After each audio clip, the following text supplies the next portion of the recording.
Good afternoon, everybody, and welcome to South Dakota Foundation for Medical Care's Best Practice Brief Series entitled Integrating and Sustaining Community Health Workers in Clinical Practice. My name is Vicki Palmreiter, and I am a program manager with the South Dakota Foundation for Medical Care. The South Dakota Foundation for Medical Care's mission is to do exactly what you're going to hear about today, to collaborate with partners to improve health outcomes and achieve the vision of improving quality of life for all South Dakotans. We are a quality improvement facilitator and resource, and we have an extensive history leading and collaborating to impact positive health outcomes. And for the past 2 years or so, I've been working on the Community Health Worker Collaborative of South Dakota program. And I have seen exciting growth of the CHW workforce statewide. And today we are excited to hear experiences with integrating CHWs into a medical practice from Dr. Christine Arnold, a pediatrician with Sanford Health, practicing in Mitchell, South Dakota. A little bit about Dr. Arnold. She treats pediatric illnesses, things like ADHD, ADD, anxiety, and behavior issues. And she provides developmental and behavioral advice and guidance based on children's needs. Dr. Arnold believes in helping children and families in their times of need and helps to raise healthy, positive children who reach for the stars and achieving their dreams and aspirations. So we're very pleased to welcome her along with the community health worker from their clinic in Mitchell there, Christy Bitterman. She serves as part of the clinical care team there in Mitchell. So welcome and thank you all for joining us today. Dr. Arnold, if you'd want to tell us just a little bit about yourself, your practice, and your CHW program there, such as when did it start, and a little bit about the services offered by Christy. Okay. Well, hello, I'm Dr. Arnold. I'm actually originally from Washington and did my training, went to medical school at the University of Washington in Seattle. And in Seattle, this is where we learned about programs like this. So this is incorporated in all of Washington. So when they brought this to our clinic, I was so excited about it because I'd been working here for at least, I don't know, 12 to 14 years, and yet not having the access to healthcare the way that we had it in Seattle, and then having the opportunity to bring someone in that could actually help coordinate so that we're missing those, so that those gaps that we're missing that create that are a barrier for people to make it to healthcare, those gaps get closed so that everybody gets the care that they need. So now I know when they first came to our office, the girls were a little bit confused as to what someone like Christy does for us. And they were wondering, it's like, does everyone get referred to the clinical healthcare worker? So for me, it's a matter of a lot of times when you're doing healthcare, there are kids that have other healthcare needs. And a lot of times, if you need one type of subspecialist, you will need a conglomerate of subspecialists, like maybe 3 or 4, and having to coordinate that and put it all together so it doesn't run at the same time. And as well, you have to take into consideration transportation because we live in Mitchell and it takes at least an hour to get someplace, let alone the gas money. And if they have other kids, the resources to make it there. And it's not like you could set up these appointments on different days costing that amount of money. So, but if they need the care and the subspecialty and the interventions that they need in order for them to live a healthy life, it's something that needs to happen. And for us, it's a barrier to our healthcare, which is where I involve Christy. And so with Christy, our biggest thing is just making sure that people make it to their appointments. I'll let you take over from here. So a lot of my do come from transportation, people that can't get somewhere. So as I get the referrals, I will take them and go meet with the people, find out what their hurdles are to get into those appointments, if it's transportation, if it's daycare or what it is, and just try to meet with them at their level and make sure that if they can utilize the services. I work with Medicaid patients, so that way I'm able to take them and contact the Medicaid referral sources that we have for transportation to get them there. And then as well, when you're making those appointments, we like to make it all on the same day. So we'll also bring in our health coach, which is a certified RN, And she's the one that actually calls and sees whether or not we can get these appointments all in the same day, and then make sure that they're not trampling over each other. So that way it's a one-stop shop, and then everyone gets their brains together and see what can benefit the patient the most. Most people think that the people who benefit from this is those that are on Medicaid, those that lack resources, but it's more than that. I find it very surprising that for us, what we've noticed is it's the double income family. It's the people who work, they have your average jobs, they have 3 and 4 kids, and then you take one child that has special healthcare needs, and it really throws a wrench into it to be able to coordinate all those appointments, but yet keep all of the kids cared for. And then who has the opportunity to miss work and be able to afford that when you're in our time and economy, the way that everything is, you can't barely afford to fill up your gas, let alone these extra appointments. And then on top of it, some people are working so hard, they work jobs that are not just 9 to 5. They're working jobs that continue on into the night. And so we're having a hard time getting a hold of them. And then when can you make those appointment times for them if you can't even coordinate to get a hold of the parents? The other option that I use the community healthcare worker is that in certain situations when a child's care isn't being met, for example, a lot of times kids can have hearing issues because they've had too many ear infections, and then they're developing speech issues, which then affects their development and their behavior. Um, with those, if we make the audiology exams and they don't make it to them after a couple of times, it then becomes medical neglect. Now, we don't want to send them to CPS for medical neglect, especially if there's something that's preventing them, a barrier that's preventing them from healthcare. And that's where I'll involve Christy, who then goes and researches why is it that they're missing these appointments 3 times in a row. And it's not out of neglect, it's usually out of resource options. Well, thank you for setting the stage for what it is that you do and the importance of it, and how it doesn't involve only those that we might think of as being low resource, but a broader set of patients and their families. Tell us a little bit about that trigger of a referral. What do you look at? I mean, you mentioned a few things.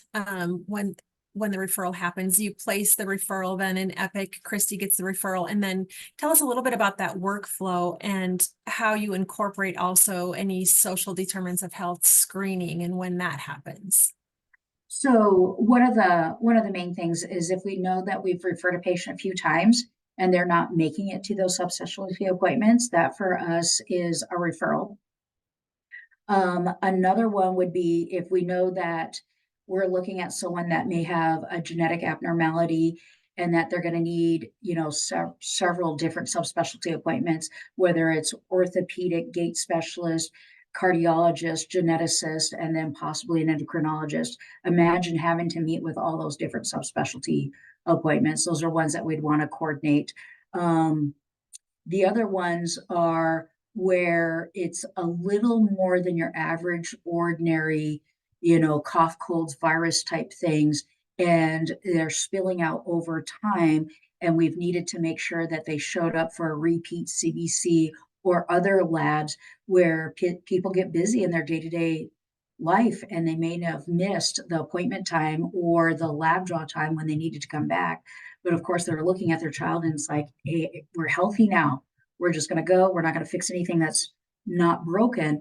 But what they don't realize is that it's very important to actually catch things before they're broken.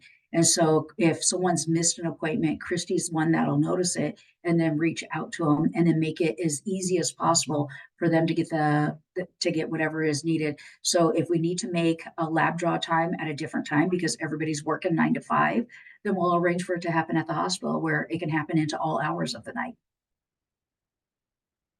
The other thing that I'd like to point out is that we now know with our COVID is that anxiety and depression, it's not only a genetic factor and the receptors in the brain, but we don't need to necessarily jump into medications right away. And we've been moving more towards this in the mental health fields, but it was really brought out with COVID because everybody was isolated.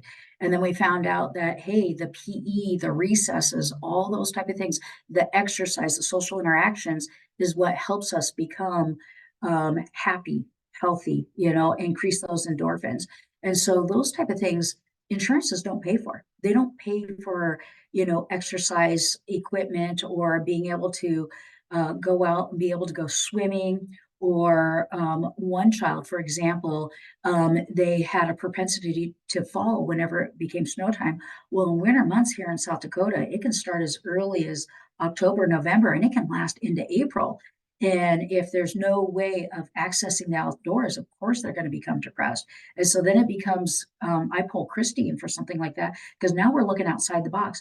We have got to get something for this child to do inside the home that keeps them occupied, and or get some spikes put on their shoes, so that we could put them on the boots so that they don't slide on the ice, leading to another broken bone, that allows them to be able to access the outdoors. And that's where I'll bring Christy in. Christy, tell us a little bit about your typical day, and how you screen people for various needs that they might have. I don't see all the people in the clinic. I go to their homes. So once I get the referrals, I go to the people's homes. I do the social determinants of health screening with them, at least in a shortened version kind of type thing, just to kind of see where their needs are, what they're needing, as well as their appointments, reviewing their appointments. Then I do a lot of referral or reminder calls. A lot of that happens. Try to get the people to where they're needed. I would say that that's probably our biggest battle, is once you get to 3 or more kids, remembering when the appointments are, making sure that, things happen on a day-to-day basis. So even though you got the reminder call a week before, and maybe even the day before, things can happen. And if there's anyone that can think outside of the box, it is Christy here on how to make that appointment happen. Yeah, a lot of times I will go meet with them, as I meet with them, weekly or bi-weekly or, monthly, whatever works with their upcoming appointments and their other needs, their food needs or their transportation, even not always transportation for doctor's appointments, but also for, maybe getting to the grocery store to get that food, because without food, their health is going to deteriorate as well. So. And then we've had kids that are on the edge of turning into a type 2 diabetic. How do we get them the exercise? How do we get them the health? That's where Christy comes involved. She goes to our local rec center, and she'll get them free passes so that they can actually join, the workout places, be able to swim, because otherwise the patients would not be able to afford it. But based on their healthcare needs, the city's incorporated with us where we can provide them with passes. I love that. That's great. Christy, do you sometimes attend appointments with the patient and their caregiver? Yep. Especially if they request it, or if they're a little concerned about something that they got going on, just to be a second pair of ears. A lot of times they leave the appointments and they're like, oh my golly, told me how many different things, and I don't remember what, I can go through and I can kind of pinpoint what we need to keep track of to follow up on during those appointments, where the parent is just kind of just trying to focus on the kid in general. I can kind of be there and just, okay, we need to do this after this. We need to follow up with the different items going on. Mm-hmm. And then help coordinate some of that in subsequent visits to their home. And yeah. One question in the chat was, how do you record or document your follow-up and CHW notes in the EHR, or how does that documentation happen and communication back to Dr. Arnold, Christy? I do document our Epic system on my visits that I have with people. We do run through Medicaid, so it's all on there. If there's something that I see that's very pertinent that I think Dr. Arnold needs to address, I will either contact her and visit with her about it, or send her a staff message so that she can do that upon her time to take a look at it and review if there's anything more she wants done with that situation. And I like team meetings. So we have another person that's also involved with this. She just happens to be out on maternity leave right now. But it's an RN who can then go and read. As soon as they have all their visits, we give the subspecialist an opportunity to write their notes. But then, so Christy's firsthand source of getting all that information. But a lot of times doctors will put more information into their notes that they may not have expressed outwardly. And so then our RN will then glean through the notes, and then they'll coordinate. And then we meet as a team just to make sure that all the bases are needed. But then Christy has an opportunity to go into the homes to know what the true resources, what the barrier is to healthcare, to actually help smooth out all of those aspects. Because we could tell you what the doctors want and need, but what actually can make that happen? And for each person, it is something different. Sure. And being the eyes and the ears in the home is such a missing component in traditional healthcare delivery. Are you finding then that through Christy's work, then your other care team members are able to work to the top of their scope of license, and each person has a role in providing this person-centered care? I think that's where it's helped the most, because a lot of times everyone is just kind of thinking from their perspective. And, I had one particular team member. Are you still there? Yes. Oh, you're still there. Okay. Still You've here, been yes. logged out on our computer, but I'll continue. We had someone, and I feel like when someone mentions it, a lot of the team are thinking it. They're just choose one person to actually vocalize how they feel. But they said, to a certain extent, isn't the parent supposed to be responsible for making sure that each child makes it to their appointments? And why is it that we're hand holding?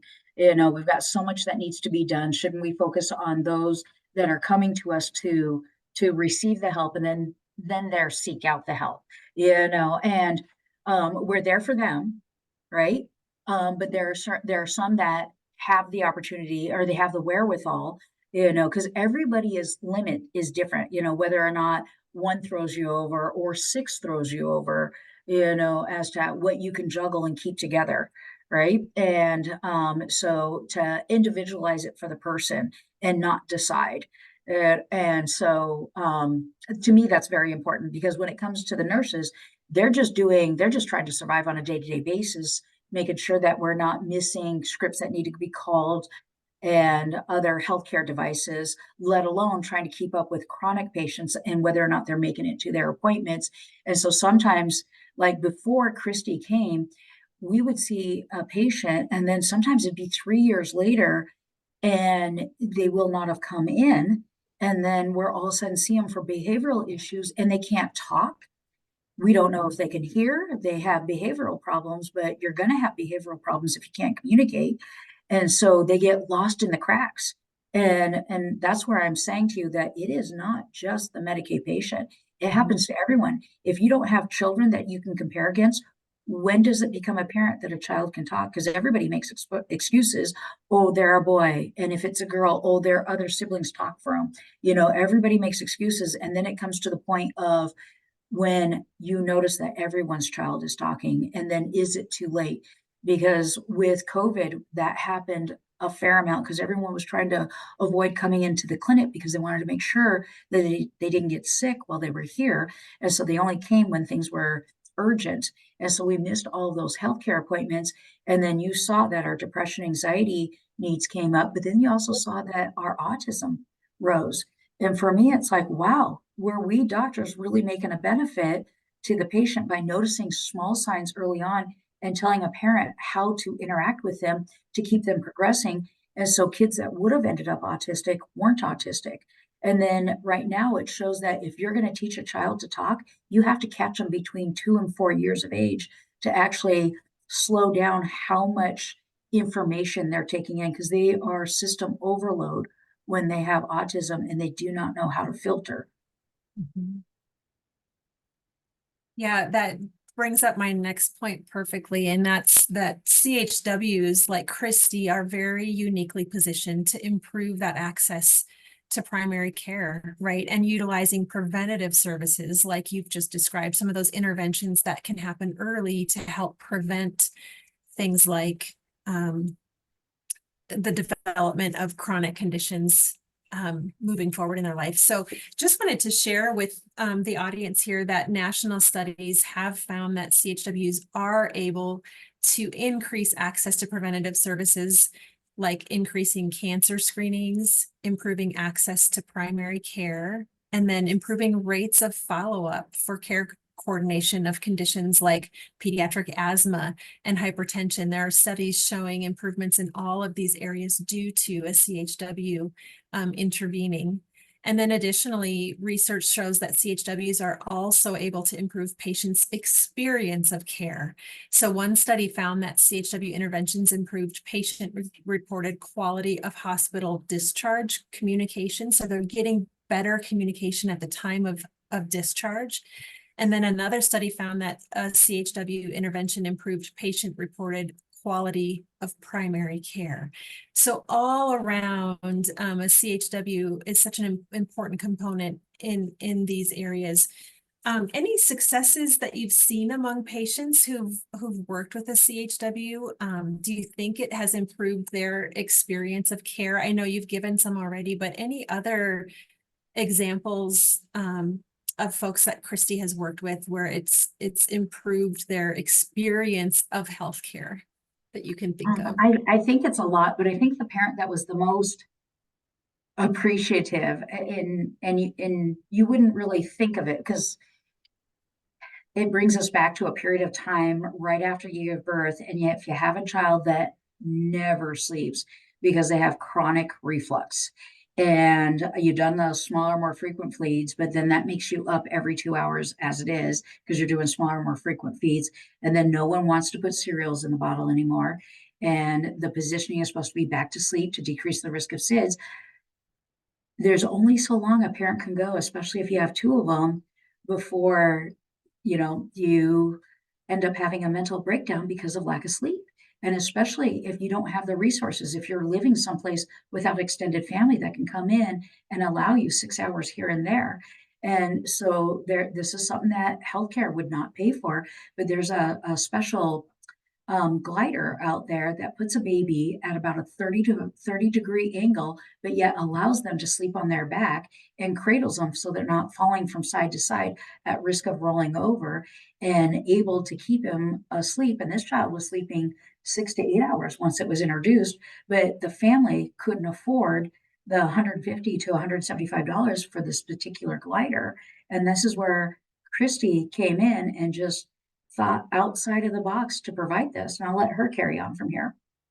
In order to get it, obviously, not covered by anything, but they did need it. So I reached out to some of our local resources that we have in town. We have a program called In a Village that helps with baby items and cares. And they didn't have one on hand, but they put it out on their website, and they happened to come across somebody that had a grandparent that had one at their house, but they weren't utilizing it anymore. So they were able to donate it to my patient. And so they really did benefit. So that is our most grateful patient. And, it's not that the parents are neglectful. Sometimes the parents just don't want to feel rude. Like they're constantly calling and when am I going to get that appointment? And so sometimes there's like a disconnect when we make a referral. And then when that office calls, they don't want to make an appointment with us because whatever we think works for the schedule doesn't work. And so then that office then calls them. But if they keep getting an unanswered phone call because the parent is working, then it goes, the appointment isn't met. The appointment isn't made.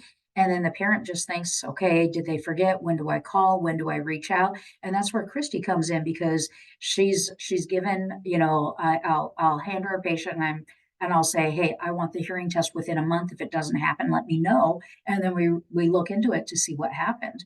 Now we've kind of devised another way because I've noticed that the subspecialty groups are now let me know, like they'll call 3 times, but if they get no answer, they'll end up letting me know. And so from there, I am now handing it over to Christy, like, hey, we're unable to reach these parents, what's going on. But most people do work from 9 to 5, which is also our working hours. And then a lot of times people don't have home phones anymore. Everyone uses a cell phone. And so if it's a phone number they don't recognize, they're not going to answer it. And so sometimes they'll answer for us, but they won't answer for subspecialists.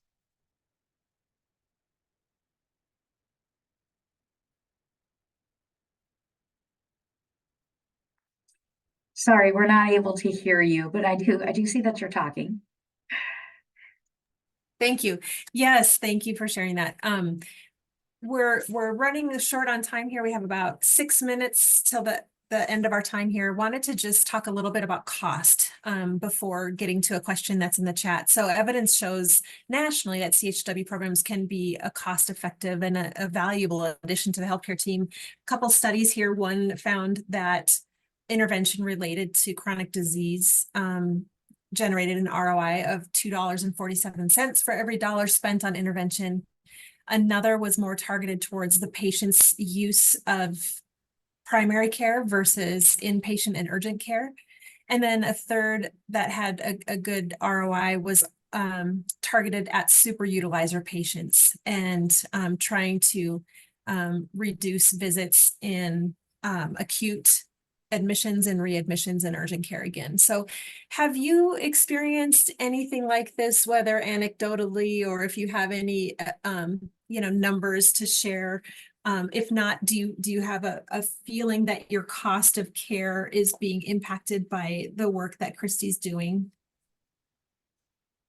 I know for sure that it's impacting the cost of care because we see patients that come from far away as Pequanna, and by the time we see them, they've been suffering from their, illness or from their chronic disease, where now we're looking at surgeries to actually fix them. Whereas the ones that we get access to and we're seeing them on a regular basis and we're implementing physical therapy, OT, speech, that they're not needing further intervention.